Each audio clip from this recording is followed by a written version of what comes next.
네, 오늘 창립주일에 우리에게 주신 하나님의 말씀은 구약성경 다니엘서 6장 8절에서 10절까지입니다. 다니엘서 6장 8절에서 10절까지 거룩한 하나님 말씀을 제가 다 봉독해 드리겠습니다.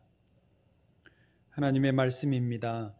그런즉 왕이여 원하건대 금령을 세우시고 그 조서에 왕의 도장을 찍어 메대와 바사에 고치지 아니하는 규례를 따라 그것을 다시 고치지 못하게 하옵소서 하매 이에 다리오 왕이 조서에 왕의 도장을 찍어 금령을 내니라.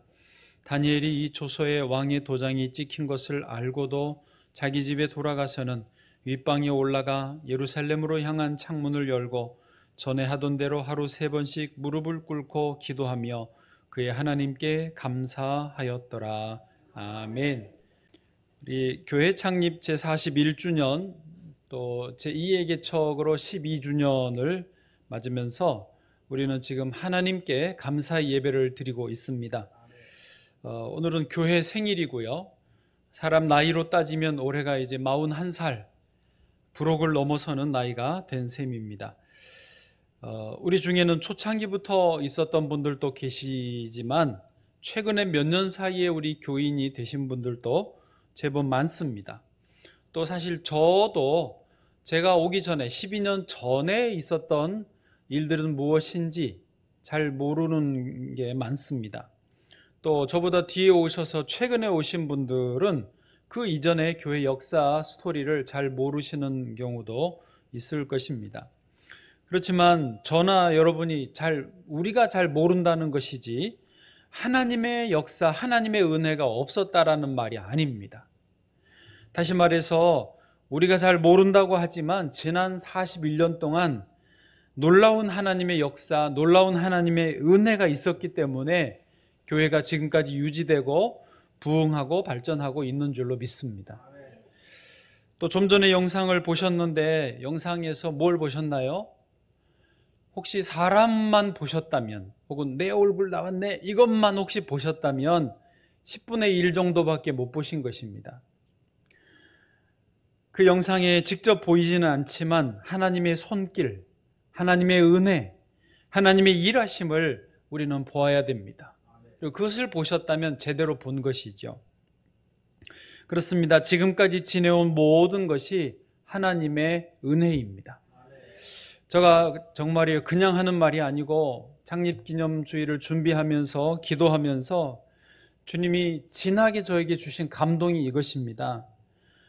교회를 하나님이 직접 지금까지 챙겨 오셨다라는 거예요. 우리가 여러분이 수고 안 했다라는 말이 아니라 시작부터 끝까지 모든 것을 하나님 여호와께서 하셨다. 그것을 우리가 분명히 이 시간 고백해야 되겠습니다. 다시 말하지만 우리가 잘 모를지라도 저는 지난 일이니까 내 없을 때 일이었으니까 혹시 또 내가 잘 못 느낄지라도 주님의 몸된 교회는 오직 주님께서 친히 시작하셨고 주님께서 돌보시고 이끌어 주셨고 또 그렇게 앞으로도 주님의 뜻과 계획을 따라서 이끌어 가실 줄로 믿습니다. 그런데 우리가 자주 착각을 해요. 아니, 제가 착각을 하는 거겠죠. 내가 수고했지, 내가 잘했지, 내가 열심히 했으니까 이만큼 됐지 라고 하는 겉으로 내색은 안 하지만 속으로는 자기 자부심, 자기 자랑, 자만심 같은 것을 우리가 은연중에 갖습니다. 이것을 좀 다른 말로 표현하면 공로의식이라고 할 수 있습니다. 이 공로의식은요, 열심히 안 하는 사람에게는 별로 생기지 않습니다. 차라리 성실하지 않는 사람에게는 차라리 공로의식이 없습니다.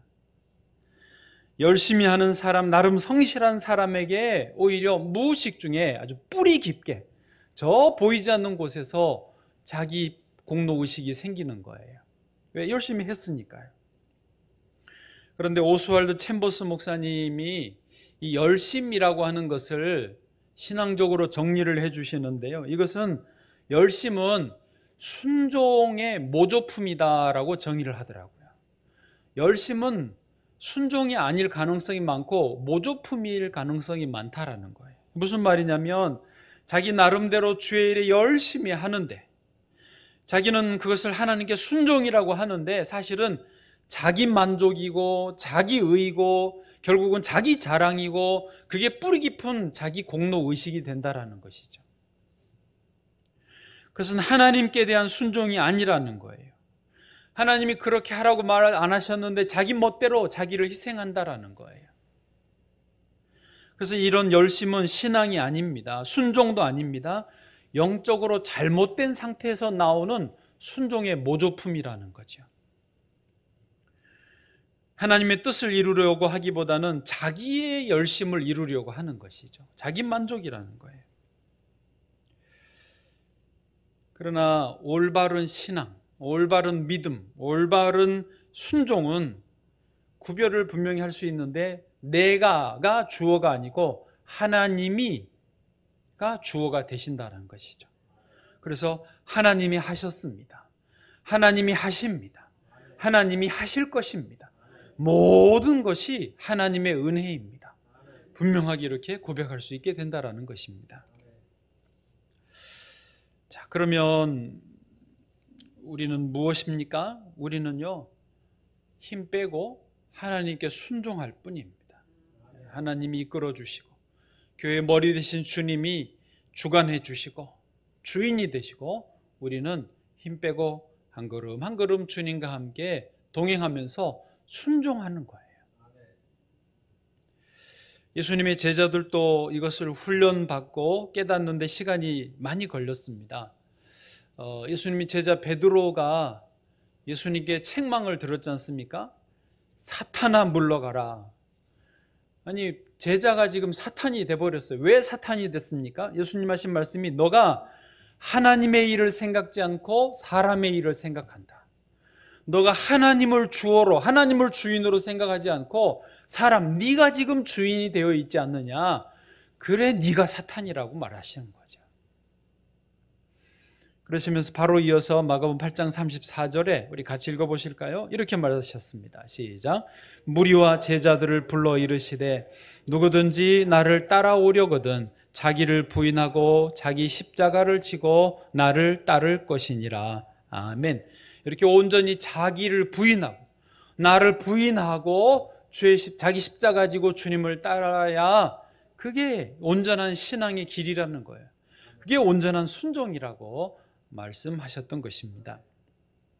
자, 이렇게 지금 제가 방금 말씀드린 힘을 빼고 온전히 주님께 순종하며 따라가는 그런 인생의 최고의 모범을 보인 분 중에 한 분이 오늘 본문에 나오는 다니엘입니다. 여러분, 다니엘은 너무 잘 아시니까 그래도 제가 오늘 좀 그 맥락에서 잠깐 말씀을 나눠보겠습니다. 다니엘은 10대 소년이었을 때 바벨론의 느부갓네살 왕에게 그 군대에게 포로로 붙잡혀서 바벨론으로 끌려갔습니다. 그때가 BC 605년이거든요. 끌려간 소년들 중에서도 또 선발이 돼서 왕궁에서 교육을 받았습니다. 왕궁 교육 받은 소년들 중에서도 또 그 지혜와 총명과 여러 가지 능력이 인정을 받아서 왕을 가까이서 모시는 총리가 되었습니다. 얼마나 대단했는지요. 그 총리의 자리에 느부갓네살 왕 때뿐만 아니라 그 이후에 벨사살 왕, 그리고 벨사살이 죽으면서 바벨론이 망했거든요. 새로 바벨론 이후에 메데라고 하는 제국이 올라왔는데 메데 바사, 그 메데의 다리오 왕 때도 여전히 총리를 하게 된 거예요. 그런데 이제 사람들이 볼 때는 나라의 주인이 바뀌고 새 시대가 열렸는데도 여전히 다니엘이 총리직을 유지하고 있으니까 사람들이 시기 질투가 나는 거죠. 안 그러겠습니까? 저 사람은 도대체 뭔데 계속 총리를 해먹냐. 그래가지고 다 모였어요. 다 모여보라고. 그리고 함께 머리를 맞대고 궁리를 합니다. 무슨 궁리를 했느냐. 어떻게 하면 다니엘을 고발해서 그를 끌어내릴 수 있을까. 어떻게 하면 다니엘의 옷을 벗길까라고 하는 궁리를 한 것입니다. 이때가 언제냐면 BC 540년경으로 추정되거든요. 메데가 하고 다리오가 왕일 때가 BC 539년 이후부터예요. 그러니까 538년 요때입니다. 어쨌든 605년부터 약 65년을 이제 더하면은요, 이제 빚이니까 빼는 건데, 지금 이때 다니엘의 나이가 몇 살이냐? 최소 75살에서 80살이에요. 나이가, 우리 아까 이삼식 장로님이 78세시라고 그러는데 대략 장로님 나이세요. 지금 다니엘이에요. 그런데 어떻게 하면 다니엘에게 흠을 잡을까, 고소할 거리를 찾을까 하고 궁리를 하고 찾아보는데 없어요. 안 나와요. 사람 털어서 먼지 안 나오는 사람 없다 하지만 다니엘은 먼지가 안 나오는 거예요. 그래서 그들이 고민하다가 결국은 길을 이렇게 찾습니다.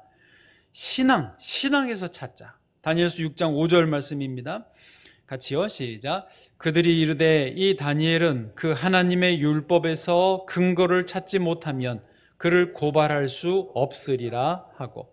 예, 신앙생활하는 거에서 트집을 잡지 않으면 고발할 거리가 없다라는 거예요. 그래서 계략을 꾸미죠. 다 왕에게 몰려갑니다. 이제 전부 가자. 그래가지고 몰려가서 왕에게 이렇게 아첨하면서 제안을 합니다. 위대하고 능력 많으신 왕이시여, 다리오 왕이시여, 이제 모든 우리 총리들, 지사들, 법관들, 관원들이 다 모여서 왕에게 한 가지 감히 제안을 드립니다. 그것은 뭐냐면 지금부터 30일 동안 왕 이외에는 어떤 신에게나 어떤 사람에게 기도하지 못하게 합시다. 왕은 위대하니까 뭐 이런 식으로 이제 아첨을 해요. 누구든지 다른 신에게나 사람에게 기도하면 그는 사자굴에 던져 넣기로 하시죠. 왕이 들어보니까 기분이 괜찮은 거예요. 왜? 자기를 높여주니까.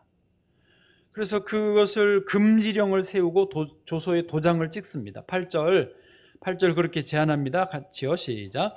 그런즉 왕이여 원하건대 금령을 세우시고 그 조서에 왕의 도장을 찍어 메대와 바사에 고치지 아니하는 규례를 따라 그것을 다시 고치지 못하게 하옵소서 하매.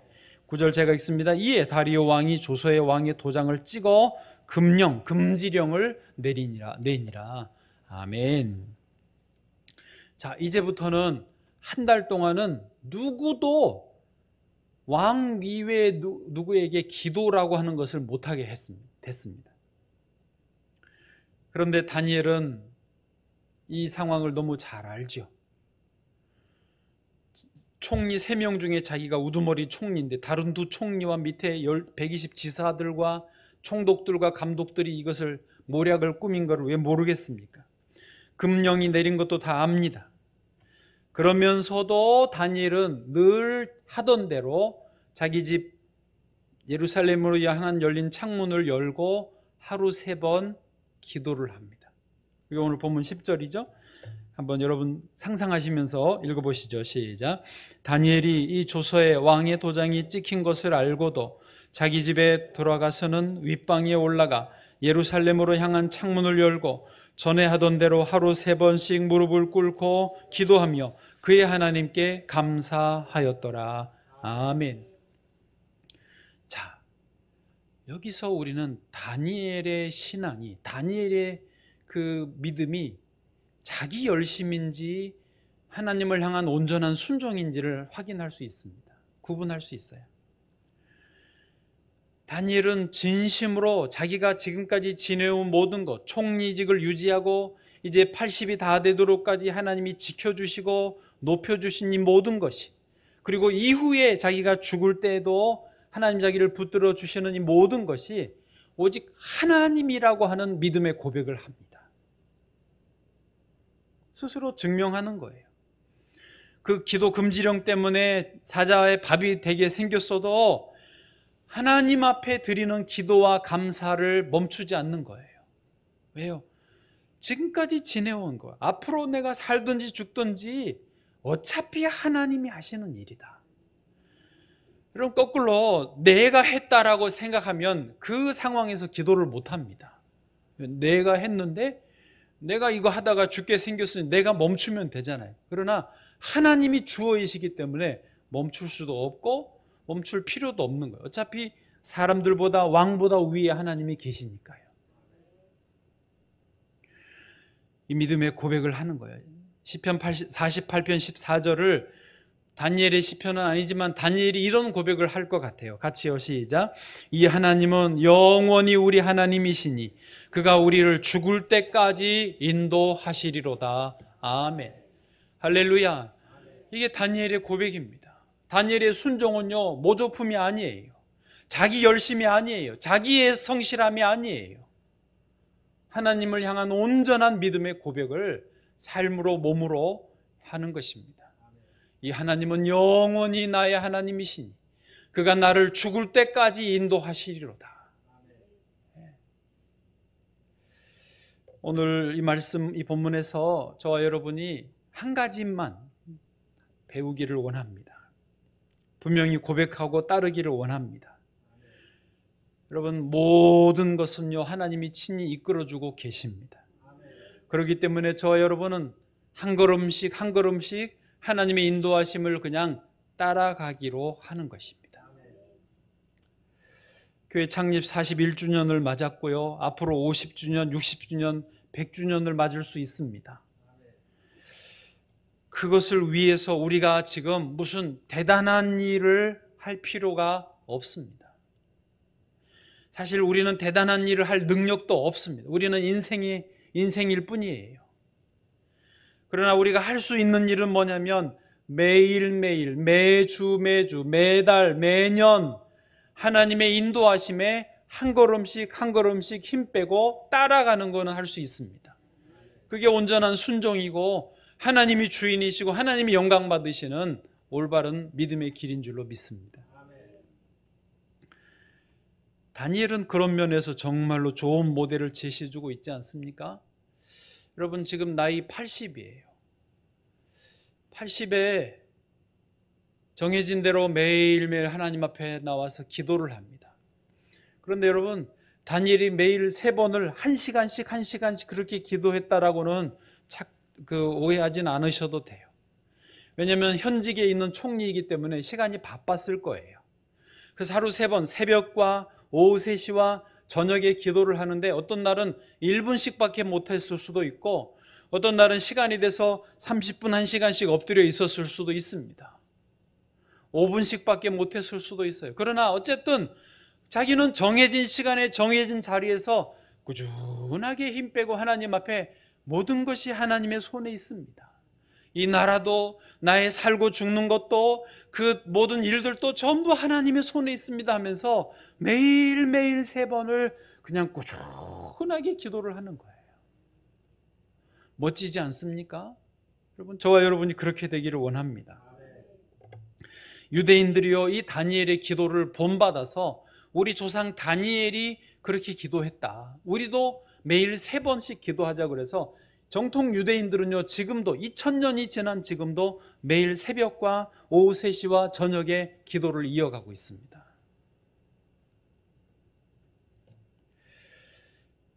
(1959년에) 티베트에서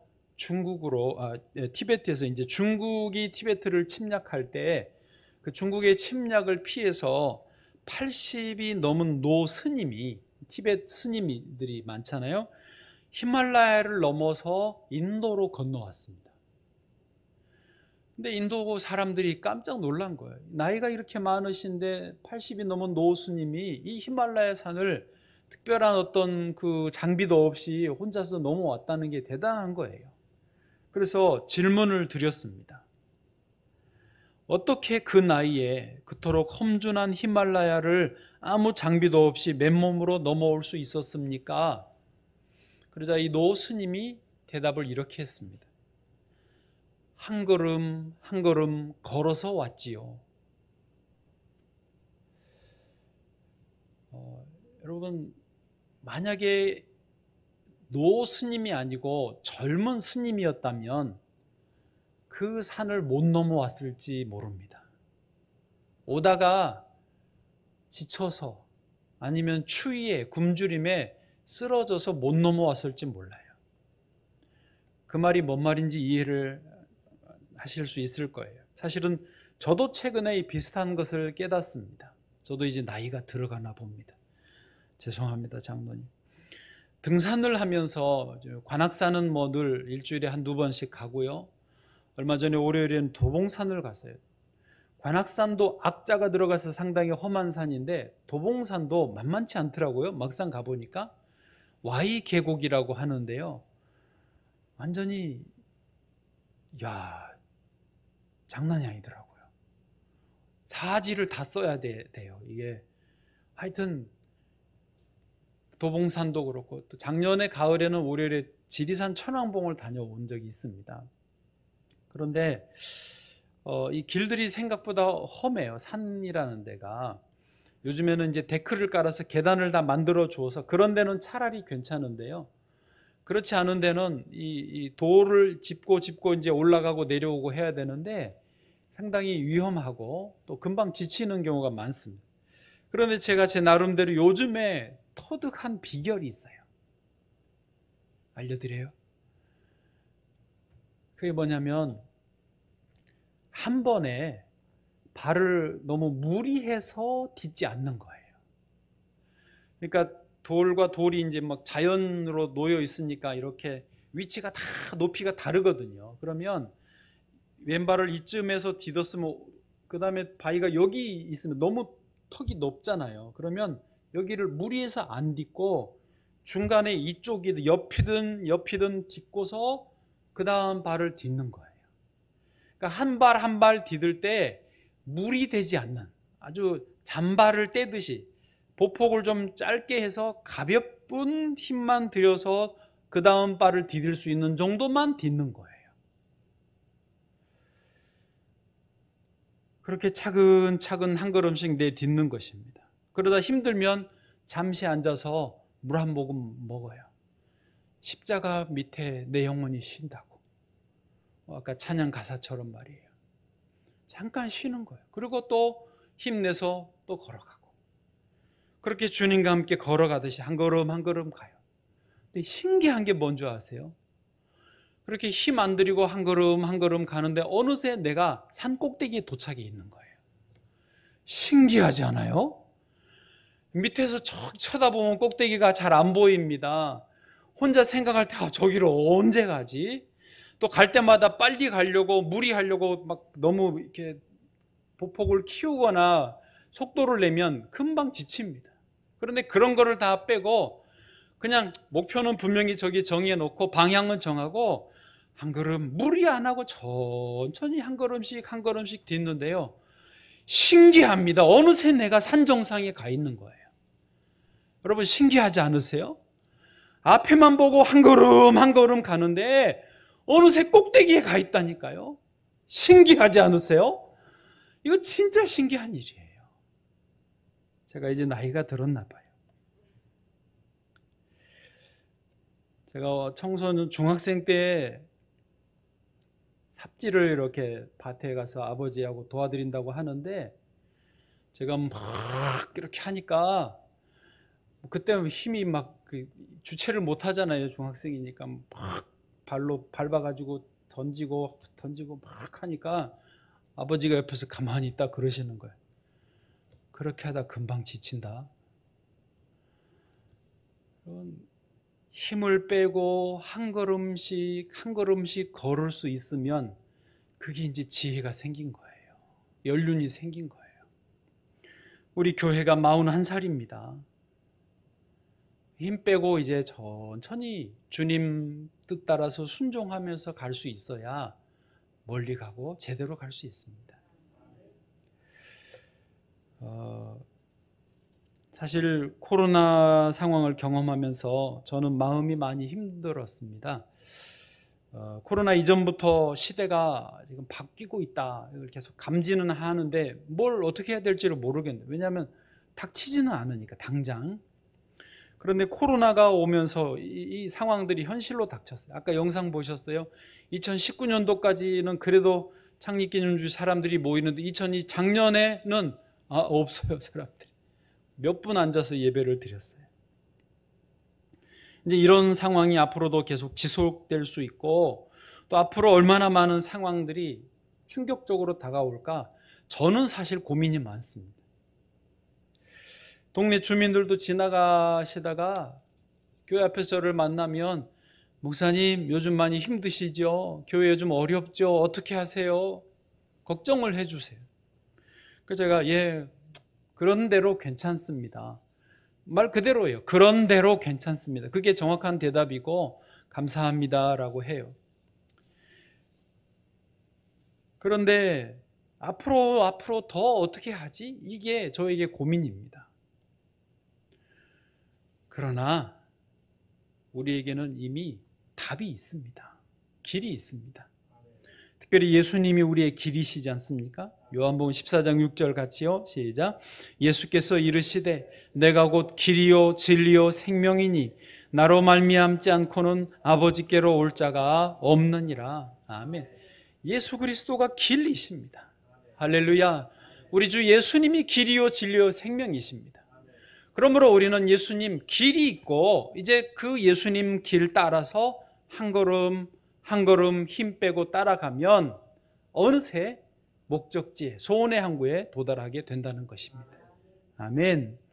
여러분, 우리 교회 명성비전교회가요 대단한 교회는 아닙니다. 그러나 하나님이 인도해 주시면 우리는 힘 빼고 따라가면 하나님 기쁘시게 해드리는 교회 되고 이웃에게 희망이 되고 소망을 주는 교회 될 줄로 믿습니다. 그런 맥락에서 바울과 실라도 그랬지 않습니까? 매를 실컷 맞고 빌립보 지하 감옥에 갇혀 있었지만 뭐 했어요? 그냥 거기서 자기 할 일 한 거예요. 하나님께 감사하고 찬양하고 기도했더니 지진이 난 거예요. 그 험악한 상황에도 그냥 한 걸음 한 걸음 찬양하고 기도한 거예요. 예수님도 도살장으로 끌려가는 어린 양처럼 힘없이 한 걸음 한 걸음 십자가 지고 끌려가셨지만 장사된 지 3일 만에 부활하셔서 우리의 구원의 길을 열어주신 줄로 믿습니다. 아브라함도 127년인가요? 그 믿음의 길을 갈 바를 알지 못하고 갔지만 믿음의 조상이 되었습니다. 그렇습니다. 우리가 무슨 대단한 걸 하려고 하지 않아도 돼요. 믿음으로 한 걸음씩 가면 되는 것입니다.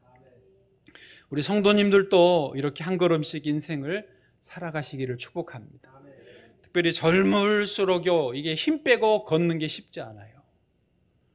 빨리 가려고 하고 멀리 가려고 하고 폼을 잡고 가려고 합니다. 그 젊을 때 그런 것 같아요. 제가 보니까 그랬어요. 그러나 사실은 무슨 일이든지 한꺼번에 되는 일은 없습니다. 좋은 일일수록 막 한꺼번에 대박이 터뜨려지는 것은 별로 없어요. 좋지 않은 경우가 많아요. 어떤 분이 회사에서 팀장이었는데 자기 손으로 뽑은 신입사원이 젊은 후배죠. 근데 얼마 뒤에 이 후배 신입사원이 자기 팀의 팀장이 되어버렸어요. 회사는 또 능력제라 그렇게 되나 봐요. 아니, 자기 후배가 자기 팀장이 자기 상사가 되어놓으니까 너무 우울하고 회사 다닐 맛도 안 나고 화도 나고 스트레스 받고 머리털이 막 빠지더래요. 회사 가기도 싫고 어떻게 해야 될 줄을 모르겠고 죽고 싶더래요. 그런데도 또 가족을 먹여 살려야 되니까 그만두지도 못하고 회사를 다니고 있었는데 어느 날 저녁에 집에서 저녁을 먹고 그냥 어떻게 말이 되어서 아내하고 그 중학교 1학년인가 딸하고 같이 동네를 공원을 걷게 됐대요. 우리 좀 나가서 좀 걷자. 이제 본인도 답답하니까. 그래서 이렇게 걸었대요. 걸으면서 보니까 좋더래요. 그 딸, 중학교 1학년 딸하고 그동안 대화도 못 했는데 이제 대화도 좀 하게 기회가 되고, 그래서 우리 내일도 또 걸을까? 그래서 내일 그 다음 날도 또 저녁 먹고 나와서 또 걸었대요. 그 다음 날도 또 나와서 걸었대요. 그렇게 한 달, 두 달을 계속 저녁 먹고 걷다 보니까 가족들이 자기가 마음이 회복이 되더라는 거예요. 그 받았던 정신적인 스트레스가 조금 갈려나가고 정신이 좀 차려지고 좀 컨디션이 좋아지고 몸도 좋아지더라는 거예요. 계속 걸으니까요. 그러다가 이제 몇 개월 후에는 좀 힘이 나서 하루에 한 문장 혹은 두 문장씩 글을 썼대요. 어쨌든 자기 지금 느낌, 굉장히 힘드니까 그거를 글로 표현을 한 거예요. 그리고 그 글을 인터넷 이제 블로그에 매일 한 문장, 두 문장씩 매일매일 또 그것도 올렸대요. 그렇게 한 달, 두 달, 세 달, 6개월, 1년, 2년을 올렸는데 이제 그 글이 또 뭐 이리저리 퍼지고 알려졌는데 어느 날 출판사에서 전화가 왔어요. 그 블로그에 올린 글로 책을 내보시면 어떻겠냐고. 자기들이 도와주겠다고. 아유 뭐 이런 게 책을 낼 만한가요? 그랬더니 아니라고. 사람들이 지금 좋아한다고. 그래서 책을 냈어요. 그랬더니 조금 있으니까 기업에서 전화가 오더래요. 우리 회사 와서 강의 좀 해주세요. 임원 교육, 그런 거 하잖아요. 또 연수.